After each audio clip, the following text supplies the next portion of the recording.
प्रिय विद्यार्थियों नमस्कार। मैं डॉक्टर गौरव त्रिपाठी आपके सम्मुख लेकर उपस्थित हुआ हूं एक आधारभूत जानकारी एआई के संदर्भ में। जैसा कि आप जानते हैं, एआई का तात्पर्य आर्टिफिशियल इंटेलिजेंस होता है और इसे हिंदी में कृत्रिम बुद्धिमत्ता कहते हैं। क्या आप जानते हैं कि कृत्रिम बुद्धिमत्ता को हम कैसे परिभाषित कर सकते हैं? तो आइए हम देखते हैं।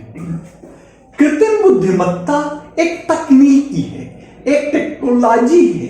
कृत्रिम बुद्धिमत्ता एक तकनीकी है जो सहयोग प्रदान करती है मशीन को। कृत्रिम बुद्धिमत्ता एक ऐसी तकनीकी है जो मशीन को सहयोग करती है ताकि मानव बुद्धि की वो नकल कर सके।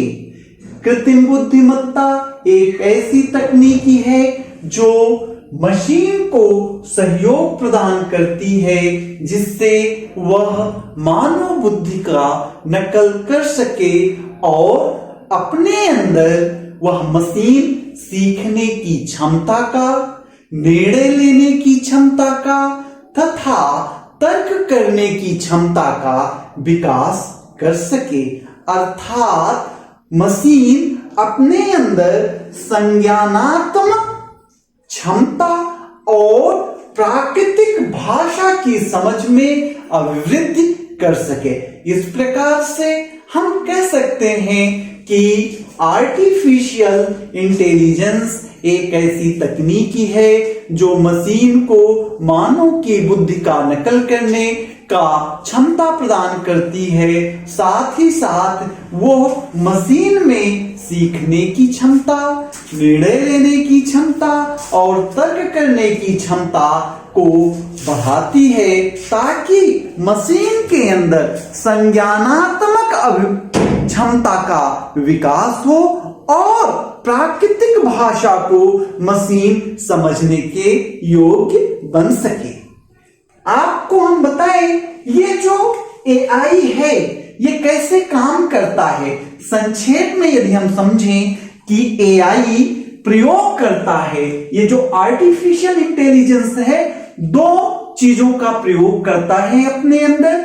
एक तो क्वालिटेटिव एल्गोरिदम का अर्थात उन्नत एल्गोरिदम का प्रयोग करता है, दूसरा मैथमेटिकल मॉडल का यूज करता है। इस प्रकार हम ये आपको बता रहे हैं कि एआई के अंदर दो चीजों का प्रयोग होता है, एक एल्गोरिदम, दूसरा मॉडल। एल्गोरिदम जो हो वो बहुत उन्नत होना चाहिए, क्वालिटेटिव होना चाहिए और मॉडल में गणितीय व्यवस्था लागू होनी चाहिए। अर्थात मैथमेटिकल मॉडल और क्वालिटेटिव एल्गोरिदम को एआई प्रयोग करता है। आपके मन में यह प्रश्न उत्पन्न हो रहा होगा कि इन दो मॉडलों का उपयोग वो क्यों करता है। तो हम बताएंगे कि क्यों एआई क्वालिटेटिव एल्गोरिदम और मैथमेटिकल मॉडल का प्रयोग करता है। जानते हैं क्यों? क्योंकि वो डाटा प्रोसेसिंग करना चाहता है, डाटा का, सूचनाओं का प्रसाधन करना चाहता है, प्रसंस्करण करना चाहता है। कौन?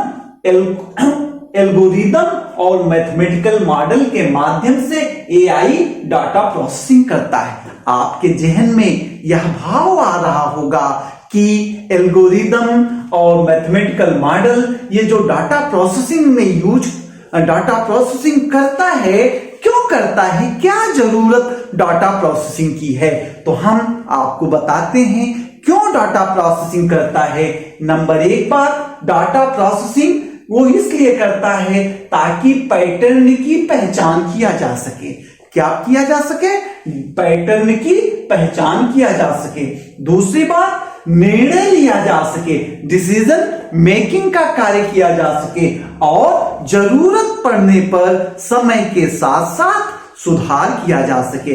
इस प्रकार एआई अपने अंदर क्वालिटेटिव एल्गोरिदम और मैथमेटिकल मॉडल का प्रयोग करके डाटा प्रोसेसिंग करता है और पैटर्न की पहचान, डिसीजन मेकिंग का काम और समय के साथ साथ अपने में सुधार करता है। प्रिय विद्यार्थियों, क्या आप जानते हैं जो एआई मशीन है ये 3 प्रकार की टेक्निक्स का प्रयोग करती है। कौन कौन सी टेक्निक्स 3 प्रकार की प्रयोग करती है, आइए हम बताएंगे। एआई 3 टेक्निक्स का प्रयोग करती है। एक तो लर्निंग का प्रयोग करती है, दूसरा डीप लर्निंग का प्रयोग करती है और तीसरा न्यूरल नेटवर्क का प्रयोग करती है। कौन कौन? Learning, deep learning, neural network. आपके मन में आ रहा होगा इन तकनीकों का प्रयोग करके एआई क्या फायदा देता है, तो हम बताएंगे कि एआई लर्निंग, डीप लर्निंग और न्यूरल नेटवर्क का प्रयोग करके क्या फायदा देता है। इसका उद्देश्य यह है कि बिना प्रोग्रामिंग किए हुए कंप्यूटर अनुभव के माध्यम से चीजों को सीख सके। इस प्रकार हम आपसे परिचर्चा कर रहे हैं एआई के। जो एआई है इसका निर्माण और इसके कार्य की प्रणाली कैसे है, कैसे तैयार होता है, ये थोड़ा और विस्तार में जाएं तो आप देखेंगे कि इस एआई में सबसे पहले डेटा कलेक्शन का काम होता है। किसका काम होता है? डेटा कलेक्शन का। और आपके मन में आ रहा कि ये डेटा कहां से आता है, ये आंकड़े कहां से आते हैं, तो डेटा आता है सेंसर से, डेटा आता है वेबसाइट से, डेटा आता है सोशल मीडिया से। तो डेटा के कई स्रोत हैं जो एआई के लिए लाए जाते हैं। तो सेंसर से डेटा लाते हैं, वेबसाइट से डेटा लाते हैं, सोशल मीडिया से डेटा लाते हैं, अन्य चीजों से भी डेटा हम ले आते होंगे। दूसरा एआई को तैयार करने का जो दूसरा चरण है डेटा प्री प्रोसेसिंग चरण है। क्या है? Data pre processing. इसका क्या उद्देश्य है?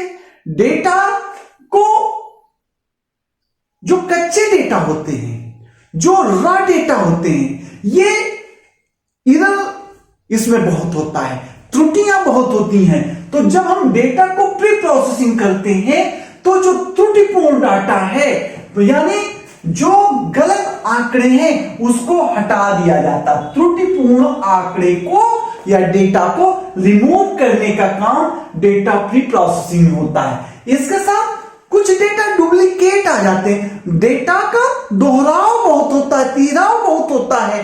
तो ऐसे डेटा जो डुप्लीकेसी रहती है, जिस डेटा में जिसमें दोहराव रहता है, नकल किए हुए डेटा होते हैं, एक्चुअल डेटा नहीं होते हैं, उनको भी डेटा की प्री प्रोसेसिंग में रिमूव कर दिया जाता है। और उसके बाद जो डेटा बचता है उसका जनरलाइजेशन किया जाता है। डेटा के प्री प्रोसेसिंग में क्या करते हैं? डेटा का सामान्यीकरण करते हैं, डेटा का जनरलाइजेशन करते हैं। जब डेटा को हम जनरलाइज कर लेते हैं तो डेटा को एनकोड करते हैं। डेटा को क्या कर देते हैं? एनकोड कर देते हैं। इस प्रकार से द्वितीय चरण डेटा का प्री प्रोसेसिंग है। एआई निर्माण में तीसरा चरण होता है मॉडल का चयन। क्या चयन करते हैं? मॉडल का। इसमें 3 बातों का या 3 मॉडल्स देखते हैं। एक न्यूरल नेटवर्क, एक है न्यूरल नेटवर्क। न्यूरल नेटवर्क क्या करता है?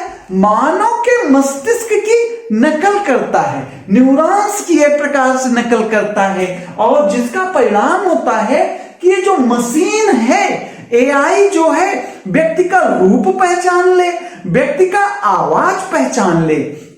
दूसरा क्या करता है? एक मॉडल होता है डिसीजन ट्रीज मॉडल। क्या होता है? डिसीजन, निर्णय वृक्ष। ये क्या करता है? निर्णय मार्ग का वर्गीकरण करता है। डिसीजन पाथवे जो है उसका क्लासिफिकेशन करता है और प्रतिगमन का कार्य करता है। कौन? डिसीजन ट्रीज करता है। तीसरा मॉडल होता है सपोर्ट वेक्टर मशीन। इसको संक्षेप में SVM भी कहते हैं। यह क्या करता है? जो वर्ग अंतराल है, क्लास का मार्जिन के लिए ये आइडियल डाटा देता है। Support vector machine class margin के लिए आइडियल डाटा उपलब्ध कराता है। इस प्रकार से तीसरा चरण मॉडल चयन का होता है एआई में। और जब हम मॉडल का चयन कर लेते हैं तो हम मॉडल को ट्रेंड करते हैं। आपको मन कर रहा कि ट्रेनिंग क्यों दे रहे हैं, ये तो मशीन है, इसलिए ट्रेनिंग दे रहे हैं ताकि वो पैटर्न को पहचान ले और रुझान को पहचान ले। आप देखिए एआई के कारण आप जिस चीज को एक बार सर्च करते हैं आपका रुझान जान जाता है, उसे वही बार बार भेजता है। आप एक बार देखिए किसी चीज का एक पैटर्न देख करके आप एक पैटर्न देखते हैं तो उसी पैटर्न के बहुत सारी चीजों को आपको फेसबुक, व्हाट्सएप, फेसबुक और अन्य सोशल मीडिया पर आपको दिखाई देने पर लगता है। तो मॉडल को ट्रेनिंग देने का कारण है कि ये पैटर्न को और रुझान की पहचान करता है और जो एरर है उसको कम करता है। किसको? एरर को कम करता है। ये जो ट्रेनिंग है, इस ट्रेनिंग के लिए 3 टेक्निक्स यूज की जाती हैं। मॉडल के ट्रेनिंग के लिए 3 टेक्निक्स यूज करती है। एक तो है सुपरवाइज्ड लर्निंग। क्या है? सुपरवाइज्ड लर्निंग, पर्यवेक्षित शिक्षण। दूसरा है अनसुपरवाइज्ड लर्निंग, गैर पर्यवेक्षित शिक्षण। और एक रेनफोर्समेंट लर्निंग, जो दबावपूर्ण या गुणवत्तापूर्ण कुछ कह सकते हैं, रेनफोर्समेंट लर्निंग। तो मॉडल के ट्रेनिंग की 3 टेक्निक्स यूज की जाती हैं एआई में: supervised learning, unsupervised learning, reinforcement learning. क्या करते हैं? Reinforcement learning. जब हम मॉडल को ट्रेन कर देते हैं तब हम मॉडल का क्या करते हैं? टेस्टिंग करते हैं और उसका वेरिफिकेशन करते हैं, सत्यापन करते हैं। उसकी प्रभावशीलता का हम आकलन करते हैं। कैसे करते हैं? जब मॉडल ट्रेंड हो चुका तो मॉडल अपना ज्ञान जो है नए डेटा पर, ऐसा डेटा जिसको उसने देखा नहीं है, उसके लिए एकदम बिल्कुल अनजाना डेटा है, उस पर लागू करता है। तब हम मॉडल का परीक्षण करते हैं और इसके प्रभावशीलता का आकलन हम सटीकता से करते हैं। कितनी एररलेस है, परिशुद्धता कितनी है, रिकॉल कितना है, F1 स्कोर कैसा आ रहा है, इन सब के मैट्रिक्स के आधार पर मॉडल के परीक्षण और उसकी प्रभावशीलता का आकलन करते हैं। जब हम 5वें चरण से हो लेते हैं तो हम मॉडल के बाद एआई को तैनात करते हैं। क्या करते हैं? जो मॉडल हमने एआई का तैयार किया है उस मॉडल को हम रियल वर्ल्ड में यानी वास्तविक जगत में तैनात करते हैं और उसको प्रभावी करने का प्रयास करते हैं रियल वर्ल्ड में। किसके माध्यम? चैट बॉक्स में तैनात करके। कहां पे? चैट बॉक्स में एआई को तैनात करके करते हैं। रिकमेंडेशन इंजन होते हैं उसमें तैनात करते हैं एआई को, और फ्रॉड डिटेक्शन सिस्टम्स में हम एआई को तैनात करते हैं। इस प्रकार से एआई के निर्माण की और उसके कार्य की, उसके तैनाती का एक तरीका हम लोग देख रहे थे। हमको उम्मीद है कि आपको पसंद आएगा यह वीडियो। आप हमारे YouTube link learn with DRGT पर विजिट करें। Thank you.